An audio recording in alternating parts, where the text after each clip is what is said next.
मैं तुम्हें प्रदान करता हूँ।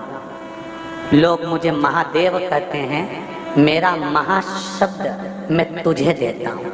आज से तू केवल लक्ष्मी नहीं रहेगी, आज से तू महालक्ष्मी रहेगी।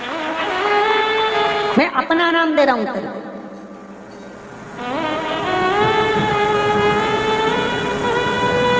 इसलिए सनातन धर्म के अंतर्गत वर्णन किया गया, शंकर भगवान की आराधना में, शिव की आराधना में, जब तुम्हें लगता है कि तुम्हारा व्यापार नहीं चल रहा, कोई तुम्हें धोखा दे रहा है, लक्ष्मी नहीं आ रही, बहुत चिंता में पड़े हुए हो, बहुत टेंशन में जिंदगी चल रही है, बहुत बीमारियां तुमको घेर ली है और चारों तरफ अंधेरा ही अंधेरा नजर आ रहा है, तुमने विचार करा अब मैं तो मर जाऊं तो अच्छा, मैं सुसाइड कर लूं तो अच्छा, मैं मर जाऊं तो अच्छा। तो मरने से पहले एक काम कर देखना, शंकर भगवान की आराधना कर देखना, शिव पर एक लोटा जल चढ़ा कर देखना, और ज्यादा चिंता, ज्यादा टेंशन हो तो बेलपत्री के जड़ को घिसकर उसका चंदन बनाकर शंकर को लेपन कर उसकी भी आराधना कर देखना कि बेल चंदन का फल क्या है।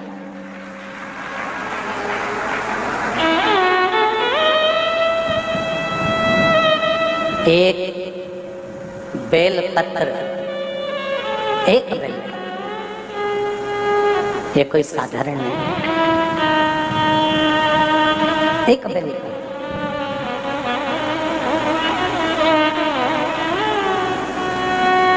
इसकी नीचे की डंडी से लेकर ये दो पत्तियां जहां लगी हैं, और दो पत्ती से लेकर ये बीच की जो पत्ती है उसमें जो गैप है, उसमें जो जगह है, दिख रही है आपको? ये दो पत्ती से लेकर बीच की पत्ती के बीच में जो जगह खाली रहती है, 33 कोटि देवी देवताओं विराजमान रहते हैं इस बीच की जगह में।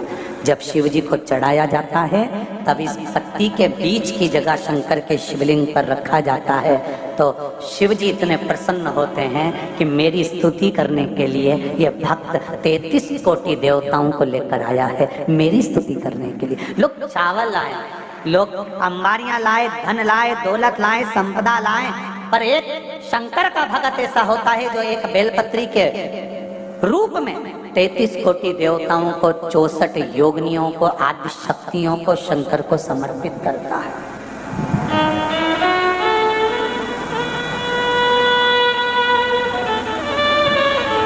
जाओ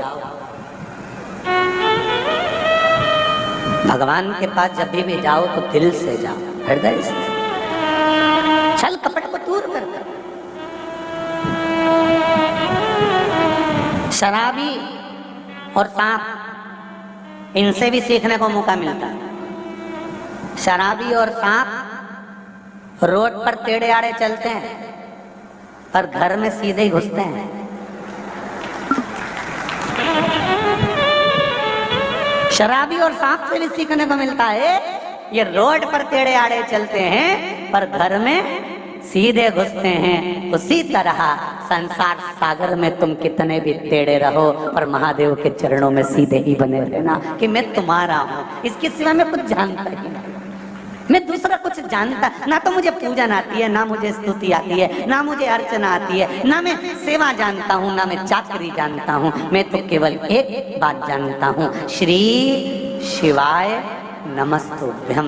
ये वो मंत्र है शिव महापुराण का, इससे ज्यादा मैं कुछ भी नहीं जानता। पंचाक्षर नमः शिवाय, षडाक्षर ओम नमः शिवाय, द्वादशाक्षर ओम नमो भगवते वासुदेवाय, 2 अक्षर का राम जानता हूँ, 2.5 अक्षर का कृष्ण जानता हूँ, इससे ज्यादा मैं जानता क्या।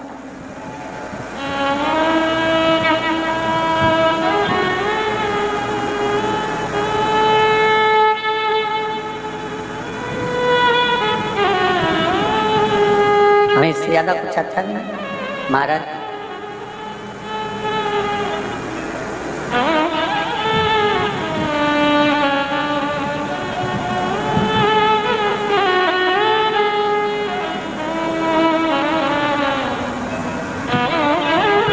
ओ डमरू वाले, ओ काशी वाले, भगवान शिव की कथा कहती है महाराज। इस चित्त को, इस वृत्ति को, इस मन को भगवान को समर्पित कर, स्फटिक का हो, मिट्टी का हो, जो भी तुम्हारे घर में, पत्थर का हो, नर्मदेश्वर हो, मार्बल का हो, पीतल का हो, जो तुम्हारे घर में हो, कभी तुम्हारा मन कर जाए कि बैसाख का महीना चल रहा है, बैसाख के महीने में शंकर भगवान को जल के पात्र में जल भरकर गंगा, नर्मदा, सरयू, छिपरा, तुम्हारा मन कर जाए एक तसले में, एक पात्र में शंकर को रखकर सारी नदियों का स्मरण कर कर एक एक लोटा पानी बैसाख के महीने में शंकर को समर्पित कर कर देखिए, आपके मन की अभिलाषा के लिए।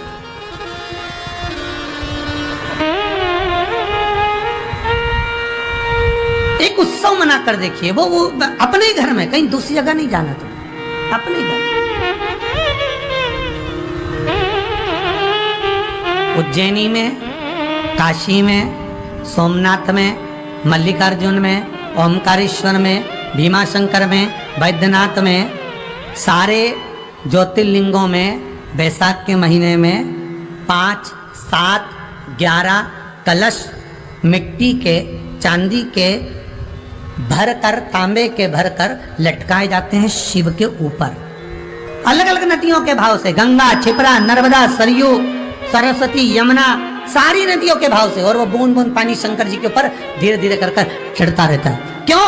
कहते हैं कि ये बैसाख के महीने में शंकर पर जो जल चढ़ता है वो मनोकामना को पूर्ण करने का होता है, रोग मुक्ति के लिए होता है, कार्य सिद्ध। जैसे आज सतुवाई अमावस्या, सतुवाई अमावस्या के साथ में आज ये अन्नदान अमावस्या, आज की अमावस्या का वर्णन कितना कहा कि पितृपक्ष में जो अमावस्या आती है उसका भाग केवल पितरों को प्राप्त होता है, पर ये सतुवाई अमावस्या आज का दिया गया अन्न के निमित्त, अगर मालूम पड़े आप कहीं जाकर अन्न का दान नहीं कर सकते तो अन्न के निमित्त से अगर आपने 1 रुपया भी निकाल दिया है, और आपके परिवार में, कुटुंब में, कबीले में, मोहल्ले में कोई बिना खाया पिया भूखा तड़प कर अगर कोई चला भी गया है, बिना पानी पिए भी कोई चला गया है, बिना गंगा जल के भी चला गया है, तो आज का किया हुआ दान उस जीव को प्राप्त हो जाता है।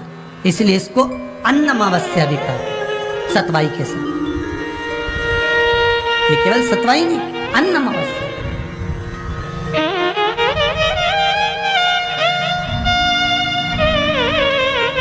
उसका भाव होता है। कभी मन करे तुम्हारा प्रयास करना, अपने घर में एक बर्तन ले लेना, बड़ा सारा तवेला तसला, उसको रख लिया, उसमें शंकर जी रख लिया, नहीं हो तो अपने कहीं से मिट्टी ले लो, बाहर तुम्हारे बगीचा होगा उसमें से छोटा सा शिवलिंग बना लो। आज पूरे घर के लोग 1-1 लोटा पानी चढ़ाएंगे, आज 1-1 लोटा पानी सब चढ़ाओ। बैसाख का महीना है, भगवान शंकर को शीतलता प्रदान करें।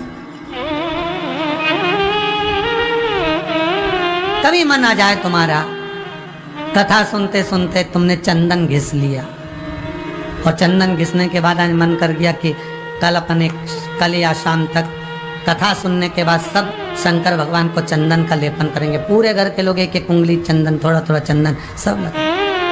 कथा सुनते सुनते तुम्हारा मन कर जाए, आज 1-1 चावल का दाना सब इकट्ठा कर लो, 7 लोग हैं, 7 चावल के दाने इकट्ठे कर लो, आज शंकर जी को कथा सुनने के बाद चावल का दाना चढ़ाएंगे। बैसाख का महीना शिव का अनुमोदन करने में।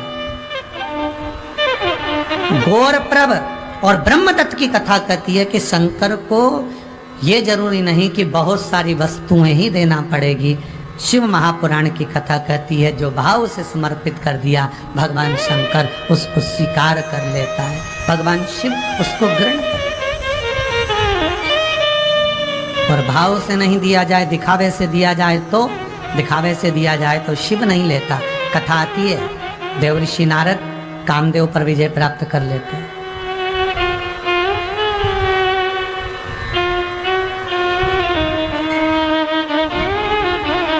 और देवऋषि नारद जब कामदेव पर विजय प्राप्त कर लेते हैं, और विजय प्राप्त करने के बाद कामदेव पर विजय धारण कर कर, सबसे पहले कामदेव पर विजय प्राप्त करने के बाद देवऋषि नारद भगवान शंकर के पास जाते हैं और शिव जी से कहते हैं जिस कामदेव को आपने जीत पाया उसको मैंने जीता।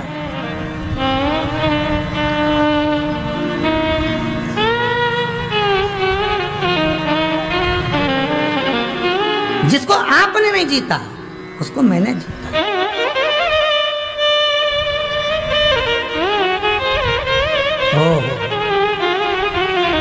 शंकर भगवान बड़े प्रसन्न हुए, गले से रुद्राक्ष की माला निकालकर देवऋषि नारद के गले में पहना दी।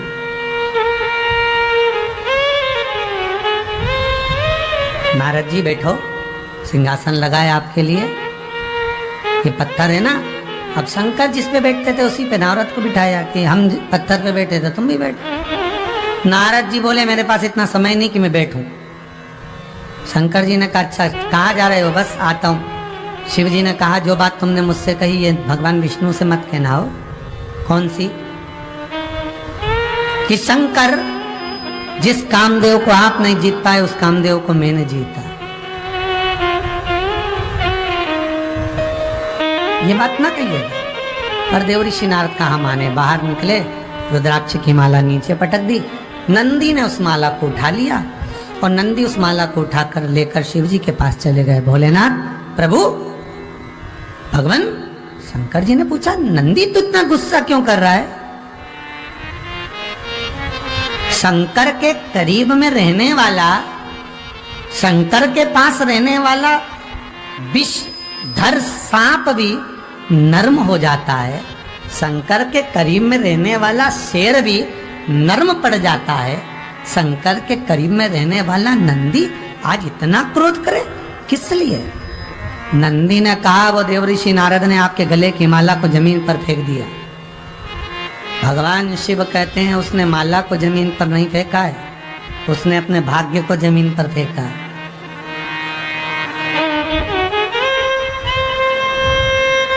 शंकर का एक रुद्राक्ष भी यदि आपके पास में है तो समझ लो वो शिव ही है, शंकर ही है।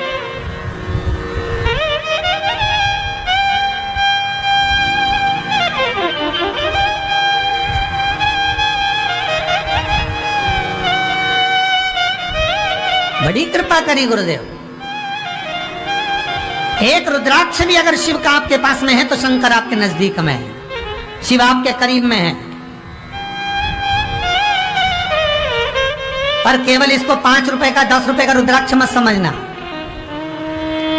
इसको 20 रुपए और 50 रुपए का रुद्राक्ष मत समझना। इसको समझना कि ये करोड़ों की पूंजी तुम्हारे पास है, स्वयं शिव तुम्हारे पास में।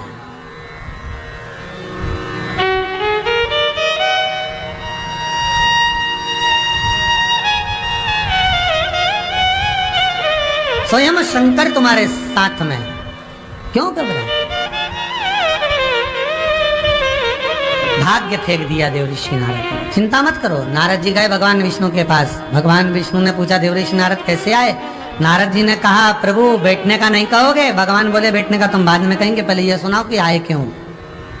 भगवान देवऋषि नारद ने कहा आपको नहीं मालूम, जिस कामदेव को भगवान शंकर नहीं जीत पाए उसको देवऋषि नारद ने जीता। बहुत बढ़िया, बहुत